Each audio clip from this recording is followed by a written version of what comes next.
त्यावेळेस तुमचे हा जे ऊस आहे आता किती महिना झाला हा? 11.5 महिन्यात झाला. हा 11.5 महिन्याचा ऊस होता. आता हा ऊसाची हार्वेस्टिंग चालू आहे. तर सुरुवातीला या ऊसाला पाणी कसं होतं?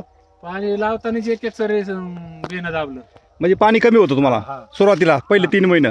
तर 3 महिने पाणी कमी होतं. तरी सुद्धा आता हे ऊसाचं हार्वेस्टिंग झालेलं आहे. आता वरचा प्लॉट गेलाय जवळजवळ आणि हे सुद्धा तुटून पडलेला आहे. पण पावसामुळे अजून हे गेला नाही. तर वरच्या भागामध्ये किती टन गेला? 122 टन गेला वरच्या भागात आणि सरासरी मुळी चढली. 20 टनापर्यंत भरायला पाहिजे. म्हणजे ही आता ही मुळी चढलेली आहे. अजून 20 टन हे भरणार आहे. म्हणजे 122 आणि 20 142 टन उत्पादन या ठिकाणी तुमचं निघतंय.